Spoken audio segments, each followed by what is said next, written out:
muitos conhecimentos valorosos, certo? Eu vou ser simplesmente aqui o porta-voz do grupo, que o grupo construiu. Eu vou ser apenas um canal do conhecimento para que todos possam entender sobre a criminalização da discriminação, certo? O tema criminalização da discriminação, nós temos uma peça fundamental, que é justamente a disciplina de João Eudes, que nos oportunizou em falar sobre a questão da produção do argumento válido e o aprimoramento do discurso que se constrói no mundo jurídico, certo?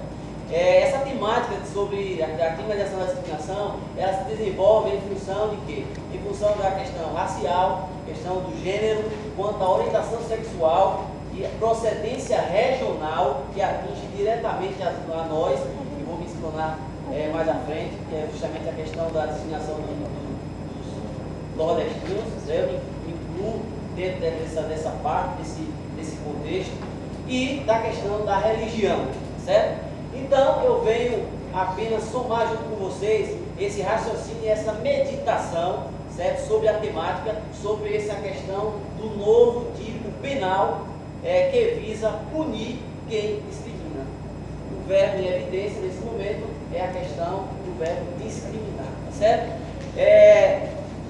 Convido-lhes, senhores e senhoras, a que vocês tenham em mente que a nossa bússola jurídica é a Constituição Federal. A Constituição Federal, a partir do momento que nós entramos no curso de Direito, era para utilizarmos a Constituição Federal que norteia a nossa vida, seria desde os primórdios, né? Mas infelizmente nós tivemos uma visão aprofundada do que é a Constituição Federal a partir do momento do curso de Direito, certo? Eu vou fazer aqui uma explanação aqui sobre o preâmbulo da nossa bússola jurídica, que é: nós, representantes do povo brasileiro, reunimos em Assembleia Nacional Constituinte para instituir um Estado democrático destinado a assegurar o exercício dos direitos sociais, individuais, a liberdade, a segurança, o bem-estar, o desenvolvimento, a igualdade e a justiça como valores supremos de uma sociedade fraterna, pluralista, grave bem esse termo pluralista, e sem preconceitos, fundada na harmonia social e comprometida na ordem interna e internacional com a solução pacífica das controvérsias, promulgamos sob proteção de Deus e a seguinte Constituição da República Federativa do Brasil. Percebe-se uma carga valorosa de justiça com valores supremos e sem preconceito. Só que, porém, a nossa República Federativa do Brasil está norteado no princípio da dignidade humana, pois não há necessidade ou condição especial para que você tenha direito. Basta ser simplesmente um cidadão ou um ser humano, enfim.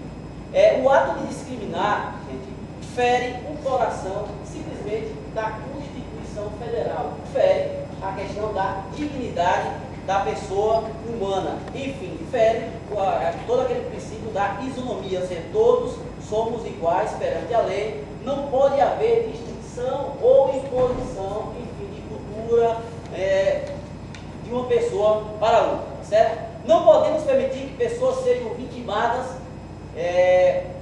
da questão religiosa, do gênero, da orientação sexual, enfim, pessoas são, vou usar o termo correto, dilaceradas na sua questão psicológica, na questão verbal e física, certo? A questão quando a pessoa é discriminada fere todos esses princípios, seja na questão do gênero, seja homem ou mulher, seja na questão da orientação sexual, seja dos homossexuais, de procedência regional, já norteia a questão da procedência nacional, mas agora esse projeto de lei, né, que vos falo, é justamente para aprimorar e aperfeiçoar a questão do tipo penal que é discriminar, certo?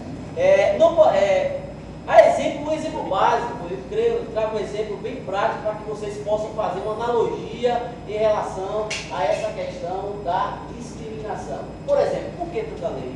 Por que tantas regras? Mas o Código Brasileiro de Trânsito está lá afirmando que sinal verde, você pode seguir. Sinal vermelho, você tem que parar.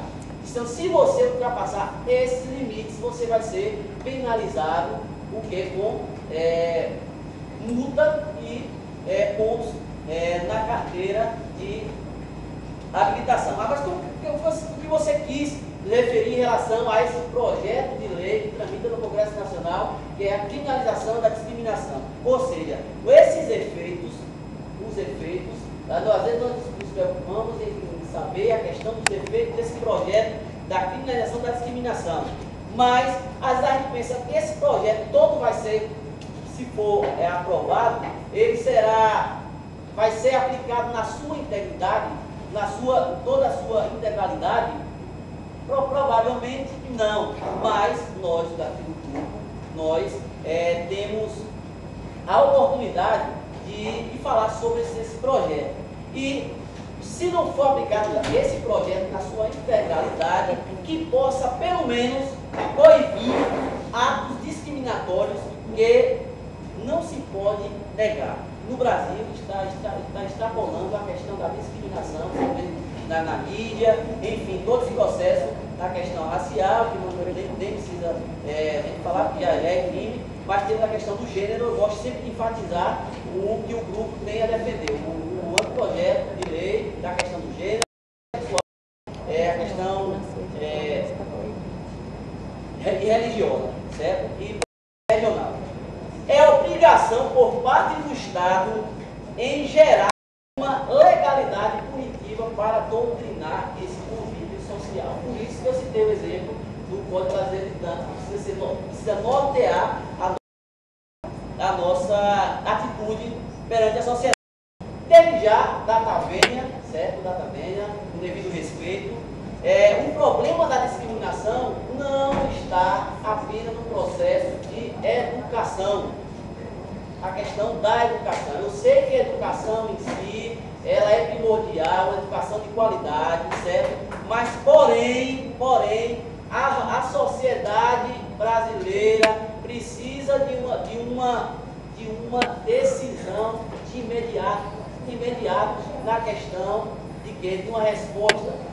O povo brasileiro, o cidadão brasileiro que sofre processo de discriminação, precisa de um amparo legal de imediato. Então, não só a questão da educação, que com certeza vai nortear, vai adiantar, vai minimizar todo esse processo, mas o que? A longo prazo. E a sociedade precisa de uma resposta imediata. Entendeu? Então, são vários fatores que influenciam todo esse processo. E mais demais, todo esse processo, esse investimento na educação tem que ser feito na questão de, primeiro, da educação infantil, trabalhar desde os pequenininhos, certo? Educação fundamental e média. Então, esse processo de tempo é muito lento em relação a isso aí. Então, nós precisamos de uma resposta imediata. E esse processo de desconstrução histórica e cultural, vocês sabem que é bem demorado, tá certo? Alguns doutrinadores afirmam que defendem a teoria minimalista, que é a intervenção mínima do Estado. Porém, ele se preocupa muito na questão da sua aplicabilidade. A Constituição Federal, ela é nova, ela tem apenas 24 anos, porém, precisa o quê? Ser fiscalizado pelo poder público na sua aplicabilidade das leis. Então, o povo clama desesperadamente por segurança, liberdade e justiça. Eu trago à tona porque eu participei de um